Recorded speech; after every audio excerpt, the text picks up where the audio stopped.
René Ricol, Michel Talit dit ça ne peut plus continuer comme ça, et pourtant, ça continue. Oui, oui. Alors, je ne sais pas si je suis un gros contribuable. Comme je vais dire des choses un peu sévères, je vais commencer par 2 déclarations préalables. Payer de l'impôt à titre personnel ne me gêne pas. Je suis attaché à l'école libre, je suis attaché à l'hôpital pour tous, je suis attaché au fait que les enfants, quel que soit leur milieu social, soient traités de la même manière. Personne ici n'est contre ça.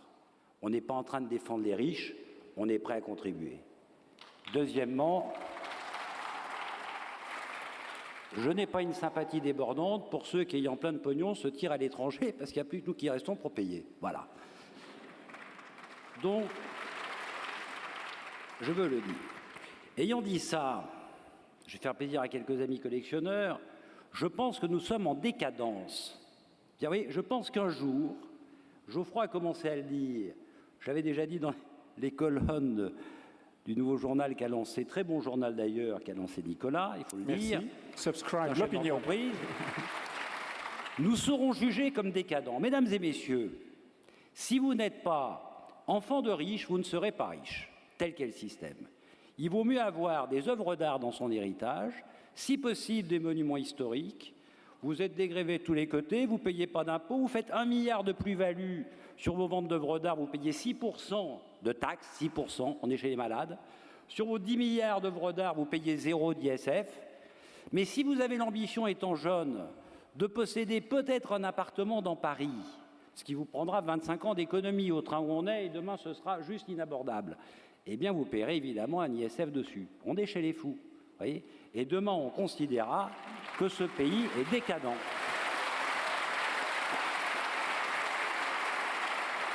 Alors moi je pense que tout a déjà été dit, mais voyez, quand on est dans cette folie-là, il faut du coup essayer de créer de l'affrontement entre les gens. Parce que les gens raisonnables disent tout ceci est fou. Est-ce qu'on peut continuer à traiter de sale patron quelqu'un qui gagne 4 000 € par mois, c'est-à-dire moins qu'un cadre de beaucoup de groupes, et qu'on va considérer comme un sale type parce qu'il est patron? Est-ce que ça peut durer longtemps? C'est absurde, c'est ridicule. Et aujourd'hui, ces gens-là, ils sont aussi classe moyenne taxés. Et taxés, c'est assez sévère ce qu'ils leur reçoivent. Les coûts d'impôt qui augmentent, c'est pas rien. Alors il faut créer de l'affrontement. Moi, j'ai été élevé par Raymond Barre, qui disait il n'y a ni droite ni gauche, il y a progressistes et conservateurs. Je vois mon ami Hugo qui se marre là parce qu'il sait bien ce que je veux dire. Je crois que cette discussion droite-gauche est ridicule. Geoffroy là aussi l'a dit, ça fait 30 ans que ça dure.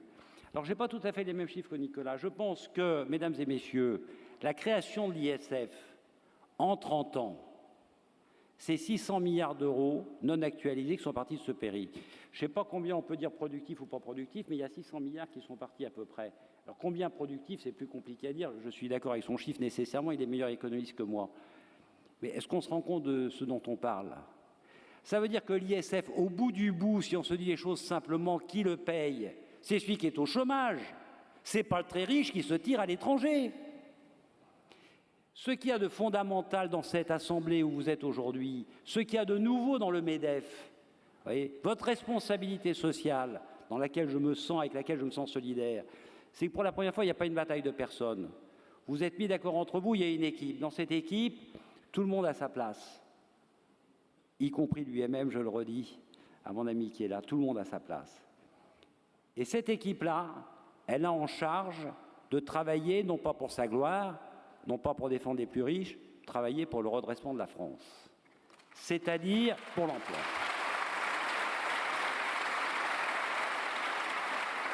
Nous devons refuser tout ce qui est de nature à faire de l'affrontement. Ce qui se passe en matière fiscale aujourd'hui, qui est juste horrible, avec de l'instabilité, mais l'instabilité qui va tuer l'entreprise, évidemment. Parce qu'aujourd'hui, la situation, c'est on vous redresse, et on verra bien dans les tribunaux administratifs, avec tous les recours 15 ans plus tard, si vous avez tort, si vous avez raison. Entre-temps, l'entreprise sera morte. Ça ne peut pas durer. Et donc, votre responsabilité sociale, c'est de faire entendre la vérité.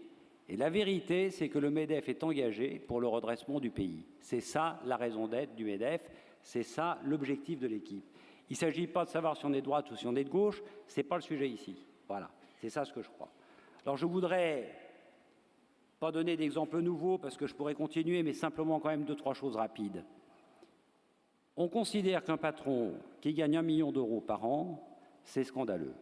Je peux vous le dire d'expérience, trouver des très grands patrons de grands groupes, c'est pas si simple que ça. Puis quand ils ont payé 60% d'impôts, ça fait moins que ce qu'ils ont perçu. Hein, vous voyez ce que je veux dire. Du coup, qu'est-ce qu'ils font? Ils sont tentés de partir. Pas de partir parce qu'ils payent beaucoup d'impôts, mais de partir parce qu'ils se sentent maltraités, mal aimés. On ne peut quand même pas confondre le patron d'un groupe industriel avec les fous furieux des fonds d'investissement qui peuvent faire sur des coups 30 ou 40 millions d'euros dans l'année. Des jeunes gens de 35 ans. Ceux dont Claude Bébert dit à juste titre qu'il les trouve pas très sympathiques, moi non plus, qui ont détruit dans ce pays des dizaines de milliers d'emplois. En allant choisir les meilleures entreprises, en faisant des effets de levier, ils mettaient 5% d'argent personnel, 95% d'emprunts et on demandait à la société de payer le tout. On ne va quand même pas continuer à laisser confondre les patrons d'entreprise et les prédateurs de la finance. Il faut qu'on se lève et qu'on résiste.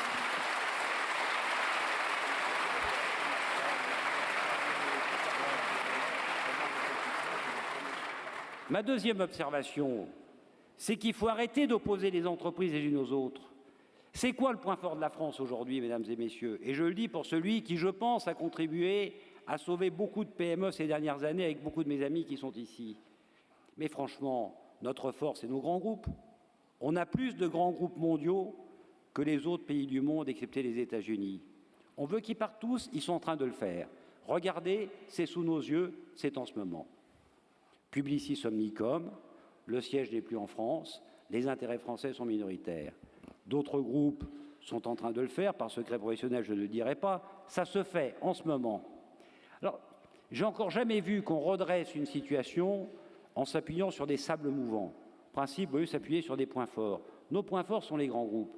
Si les grands groupes restent dans ce pays, alors on a une chance de récupérer plus de sous-traitants, de mieux développer nos ETI, nos PME. S'ils partent, alors je vous le dis, ils iront sûrement continuer à chercher des sous-traitants, ils ne seront plus en France. Donc nous devons passer un pacte républicain. Pierre parle du pacte de confiance, moi je parle du pacte républicain, mais chacun ses petites manies, Pierre. On doit passer un pacte républicain entre les entreprises, c'est-à-dire le MEDEF, grands groupes, PME, TPE et l'État, avec un ensemble de règles simples. Nous sommes solidaires pour redresser ce pays. Nous sommes solidaires pour arrêter l'affrontement. Nous sommes solidaires pour nous battre les uns et les autres, pour faire en sorte que nos enfants aient un avenir dans ce pays. Voilà ce qui est en jeu, ni plus ni moins. Je rajoute un point. On a parlé fiscalité, c'est bien, c'est important. Je veux rajouter temps de travail. On n'a pas le droit de ne pas dire les choses. Je trouve fou qu'on ne soit toujours pas revenu sur les 35 heures. Qui dans cette salle fait 35 heures par semaine? Qui dans cette salle fait 35 heures par semaine? Quel est le ministre, quel est le membre de cabinet ministériel qui fait 35 heures par semaine? Aucun n'est à moins de 70 heures. Si on veut garder les salaires, si on veut continuer à embaucher, peut-être qu'on se pose quand même 2-3 questions. Quand on parle à nos amis allemands et qu'on leur explique que les jeunes chez nous, on leur donne des RTT, ce qui leur pousse en réalité le nombre de semaines de vacances à 7, 8 ou 9. Ils nous regardent comme des fous furieux. Et ils ont raison. Et donc c'est le couple en réalité, et c'est là où l'effort doit se faire ensemble. Plus de travail pour gagner plus, certains avant moi ont tenu ce slogan, j'y crois, et une fiscalité qui s'engage d'abord à ne plus augmenter, puis à réduire progressivement dans un ensemble sécurisé de relations apaisées entre l'administration et le contribuable. Voilà, merci. Merci beaucoup René Ricol. Alors,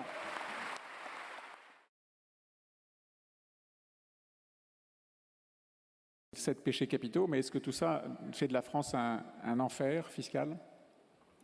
Bien, comme il a été dit, la fiscalité, c'est une fonction absolument décisive dans un État moderne. Elle doit remplir normalement 4 objectifs. Premièrement, il faut couvrir les charges publiques. Deuxièmement, ça peut contribuer à l'efficacité économique pour couvrir des externalités négatives en matière d'environnement ou de santé.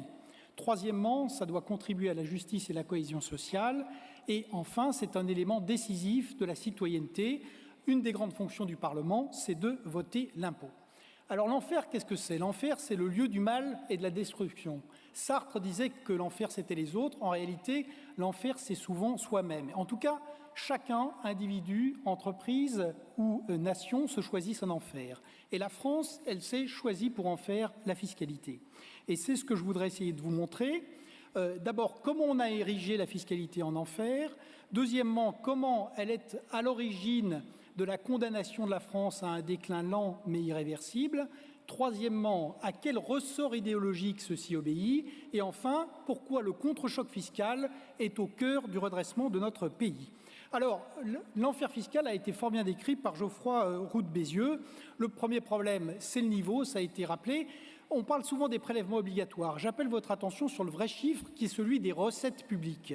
Les recettes publiques, c'est 53% du PIB. C'est le niveau le plus élevé du monde puisque le Danemark, là-dessous, est maintenant est passé sous la France. Surtout, les taux sont extravagants et derrière, il y a effectivement des comportements économiques qui sont cassés. Quelques données rapides, je vous le rappelle, le travail, la fameuse taxe à 75% qui n'existe nulle part, même pas en Corée du Nord ou à Cuba. L'idée que l'épargne doit être fiscalisée plus que les revenus du travail, 58 à 62%, c'est 20 à 30% de ce qui se fait partout dans tous les autres pays développés. Et c'est une idée complètement folle de dire que l'épargne, c'est la même chose que les revenus du travail, parce que l'épargne est du travail accumulé. L'IS, plus de 36%, c'est entre 20 et 29% partout ailleurs. Les plus-values, on en parlera tout à l'heure, 38 à 62%, compte entre 20 et 28, là encore partout ailleurs. Et l'ISF, une invention, une superbe exception française. Donc ça, c'est le premier problème. Ça a été rappelé également, complexité, instabilité, je ne reviens pas dessus. Mais il y a deux autres choses qui sont très importantes. La concentration.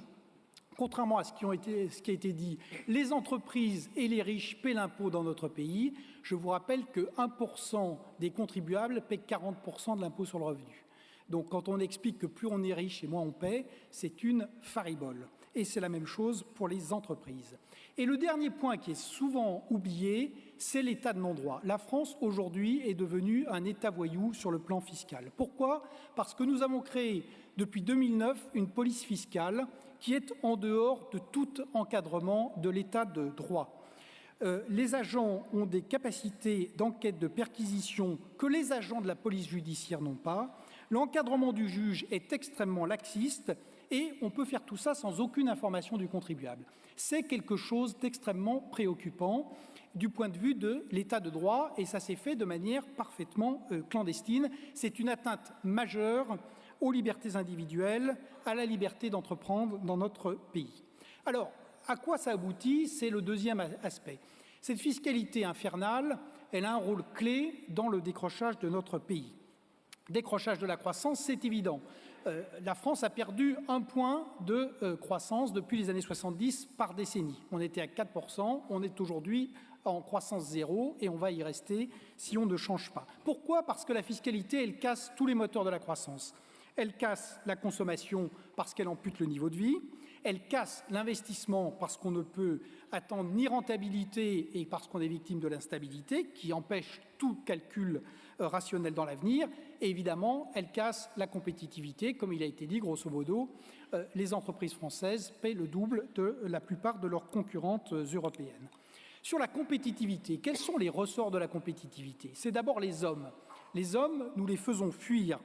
Il y a 2 millions de Français maintenant à l'étranger et on considère que l'ISF a détruit en France 1 million d'emplois et fait partir 250 milliards de capital productif. C'est véritablement un désastre. Fuite des capitaux étrangers, il suffit de regarder les flux de capitaux étrangers, moins 35% en un an, et évidemment le problème des entreprises.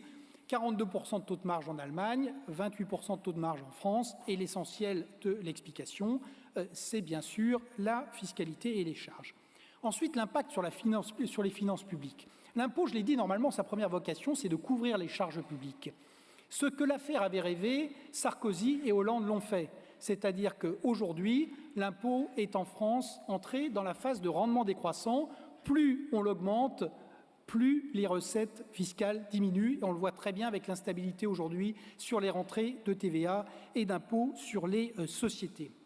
Depuis 2010, on a appliqué 85 milliards d'euros de nouveaux prélèvements dans cette économie sur la séquence 2010-2014. C'est 4,5% du PIB. Ça veut dire que tout l'effort de réduction du déficit qui était autour de 8,2. Tout cet effort est passé par des augmentations d'impôts et de charges. Rien n'a été fait par les dépenses. Et ça explique la récession et maintenant la croissance zéro. Impact évidemment social, le chômage, les charges sont le double sur le travail de ce qui se fait ailleurs, la paupérisation de nos concitoyens et enfin impact sur la citoyenneté, puisque vous voyez aujourd'hui que l'impôt est en train de casser la nation française. Il y a 3 types de Français, les plus intelligents qui sont partis à l'étranger, la diaspora, les assistés qui ne paient pas l'impôt, qui bénéficient de l'État-providence, c'est 10% de la population, et puis les classes moyennes qui sont en train d'être broyées par cette mécanique fiscale en même temps que le secteur privé et les emplois disparaissent. Je rappelle qu'il y avait 16,4 millions d'emplois marchands en 2008, il y en a aujourd'hui moins de 16 millions dans notre pays. Alors, quel est le ressort de cette folie?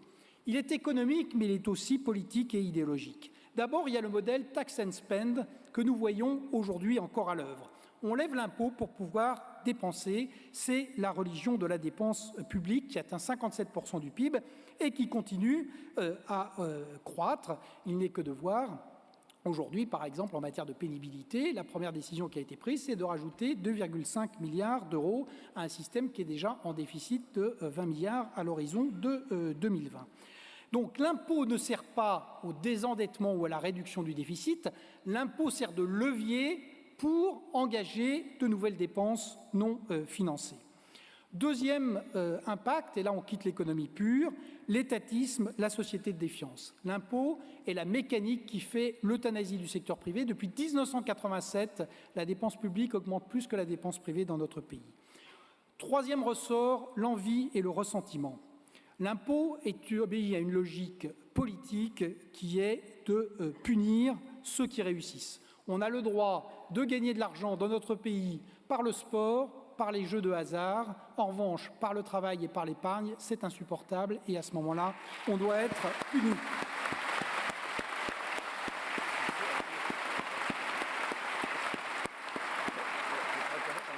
Et la dernière logique, c'est une logique d'enfermement, c'est-à-dire que l'impôt est ce qui permet à la France de se couper complètement du reste du monde et de l'Europe, avec lesquels, je vais y revenir, avec cette idée que les Européens sont censés appliquer notre enfer, qui est bien sûr le modèle dont tout le monde rêve.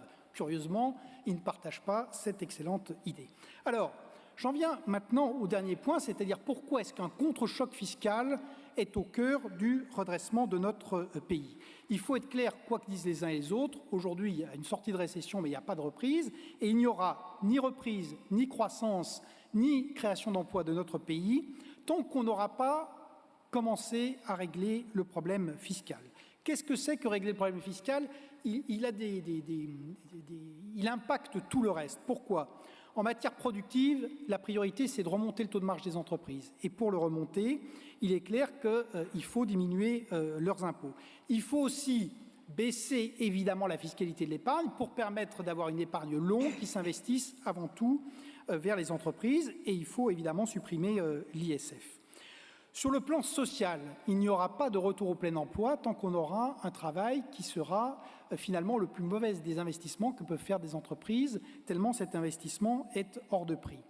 C'est également la clé du redressement budgétaire. Pourquoi? Parce qu'il ne peut plus passer par des augmentations d'impôts, tout doit passer par des baisses de dépenses publiques.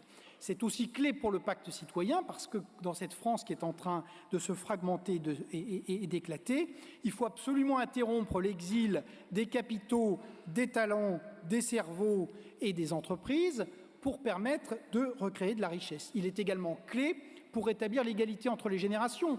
Ce qui est incroyable dans notre pays, c'est la spoliation délibérée dont les jeunes font l'objet et qui explique aujourd'hui leur départ en mars. 150 000 sont partis depuis 2008 et c'est aussi clé pour le rétablissement de l'état de droit. Nous ne devons pas laisser s'installer un système totalitaire au sein de la République et d'arbitraire en dehors de toute régulation du juge et du droit. Et puis bien sûr, c'est au cœur du pacte.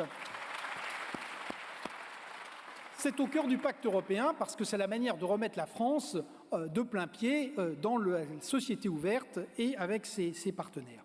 C'est Michel de Montaigne qui disait que notre mal comme notre bien ne dépendent que de nous. Ce qui est intéressant avec l'impôt, c'est que c'est une folie purement française. L'enfer fiscal français, ce n'est pas l'Europe, ce n'est pas la mondialisation, c'est la France, les Français, leurs dirigeants et personne d'autre. Et je crois que c'est par ça que je voudrais finir.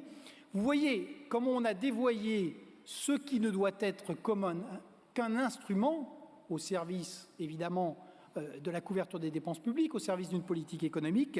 On l'a dévoyé pour des raisons politiques, en fin en soi, en valeur, en instrument totalitaire pour façonner notre économie et notre société à l'image d'un État en faillite. Aujourd'hui, il faut retourner les choses, il faut mettre la fiscalité au service de la réforme de l'État, d'une économie dynamique de la création de richesses et surtout de la restauration de la puissance de la France. Merci. Merci.